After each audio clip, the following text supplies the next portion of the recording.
নমস্কাৰ নিউজৰ বাতৰিলৈ স্বাগতম জনাই ষ্টুডিঅ'ৰ মজিয়াত মই উৎপল দাস চাহক আজিৰ বাতৰি সদৌ অসম ন্যায়িক কৰ্মচাৰী সন্থাৰ এখন বৰ্ধিত কাৰ্যনিৰ্বাহক সভা সফলভাৱে সম্পন্ন হৈ যায় নিউজৰ এক ৰিপৰ্ট সদৌ অসম ন্যায়িক কৰ্মচাৰী সন্থাৰ এখন বৰ্ধিত কাৰ্যনিৰ্বাহক সভা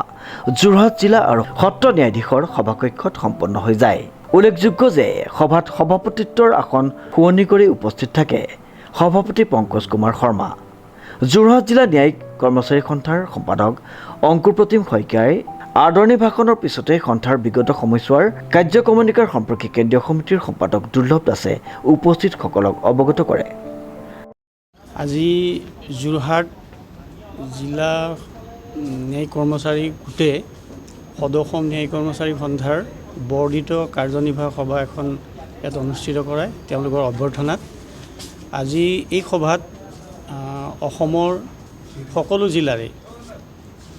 প্ৰতিনিধি ইয়াত আহিছে আৰু কেন্দ্ৰীয় সমিতিৰ পদাধিকাৰী আৰু সদস্যসকলে ইয়াত উপস্থিত হৈছিল আৰু এই সভাত আমাৰ সন্থাৰ বিভিন্ন কাৰ্যপন্থা আৰু যোৱা গোলাঘাট অধিৱেশনত ডিচেম্বৰ মাহত যিটো নতুন কমিটি গঠন হ'ল সেই কমিটিয়ে এই ছমাহৰ ভিতৰত কিমানখিনি কাম কৰিলে বা কিমানখিনি অগ্ৰগতি কৰিলে এই গোটেইখিনি কথা ইয়াত আলোচনা হ'ল আৰু লগতে আমাৰ সদৌ অসম ন্যায়িক কৰ্মচাৰী সন্থাৰ যিখিনি দাবী আছিলে ন্যায্য দাবী যেনে মাননীয় চেঠি কমিশ্যনে দিয়া পৰামৰ্শৱলীক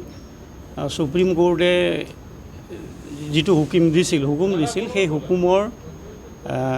এতিয়ালৈকে সম্পূৰ্ণৰূপে কাৰ্যকৰী নোহোৱা কথাটো ইয়াত আলোচনা কৰা হ'ল আকৌ সেইখিনি আমি কেনেকৈ কাৰ্যকৰী কৰিব পাৰোঁ তাৰ ওপৰত আলোচনা হ'ল আৰু সেইটো লগতে আমি এটা সিদ্ধান্ত এটাও লৈছোঁ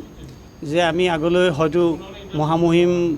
উচ্চতম ন্যায়ালয়ৰ আমি কাষ চাপিব পাৰোঁ এই আমাৰ ইতিমধ্যে আমাৰ 7/10/2009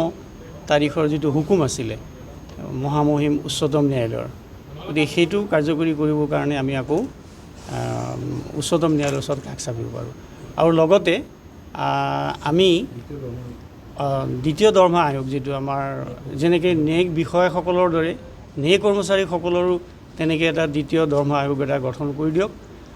গঠন কৰিবৰ কাৰণে আমি মহামহিম উচ্চতম ন্যায়ালয়ৰ ওচৰত আমি যাম এনেধৰণৰ আমাৰ সিদ্ধান্ত লোৱা হৈছে আৰু লগতে আমি অসমৰ মাননীয় মুখ্যমন্ত্ৰী মহোদয়কো লগ পাই আমাৰ যিখিনি ৰৈ যোৱা আমাৰ যিখিনি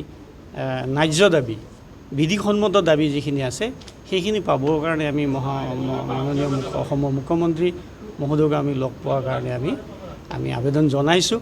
নিশ্চয় তেখেতে আমাক সময় দিব অসমৰ প্ৰায় সংখ্যক জিলাৰ প্ৰতিনিধিয়ে অংশগ্ৰহণ কৰা সভাখনত বৰ্তমান মহামান্য গুৱাহাটী উচ্চ ন্যায়ালয়ৰ নজৰত থকা সেৱাবিধি চেত্ৰী কমিশ্যনৰ পৰামৰ্শৱলীৰ আদিৰ কাৰ্যকৰীকৰণ সম্পৰ্কতো সভাত বিশদভাৱে আলোচনা কৰা হয় সন্থাৰ প্ৰাক্তন সম্পাদক উৎপল কলিতা উপসভাপতি পাৰ্থপ্ৰতিম শৰ্মা পিৰানুৰ আলী মদন উপাধ্যায় সুনীল কুমাৰ দত্ত প্ৰমুখ্যে আন কেইবাগৰাকী কৰ্মকৰ্তাই ভাষণ প্ৰদান কৰা সভাখনিত জিলা পৰ্যায়ৰ ন্যায়িক কৰ্মচাৰীসকলে অতদিনে ভুগি অহা সমস্যাসমূহৰ সম্পৰ্কত মুখ্যমন্ত্ৰী ডক্টৰ হিমন্ত বিশ্ব শৰ্মাক অৱগত কৰাৰ লগতে মহামান্য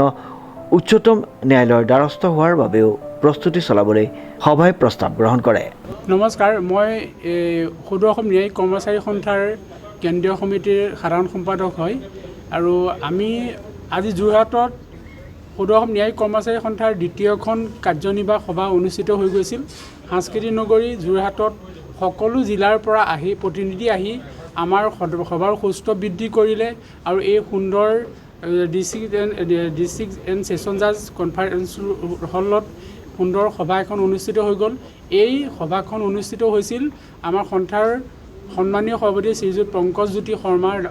দেৱৰ সভাপতিত্বত আৰু ইয়াত বিভিন্ন ধৰণৰ প্ৰস্তাৱ বিষয়ত আলোচনা হ'ল আৰু প্ৰস্তাৱ গ্ৰহণ কৰা হৈছিলে সভাৰ আৰম্ভণিতে আমাৰ কৰ্মচাৰী পৰিষদৰ পৰা আমাৰ যোৰহাট জিলাৰ এগৰাকী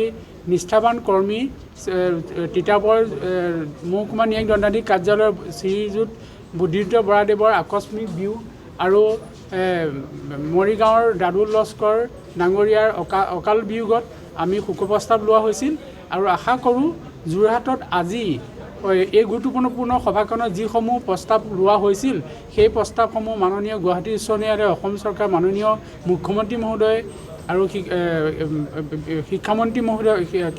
আপোনাৰ বিত্তমন্ত্ৰী মহোদয়ে কাৰ্যকৰী কৰি আমাক সকলো কৰ্মচাৰীক উপকৃত কৰিব। সভাৰ শেষত অংকুৰপ্ৰতিম শইকীয়াই শলাগৰ শৰাই আগবঢ়োৱাৰ পিছতেই সভাখনিৰ সফল সমাপ্তি ঘটে। শ্ৰীমন্ত মাধৱ বৰুৱাৰ ৰিপৰ্ট, নিউজ নাও।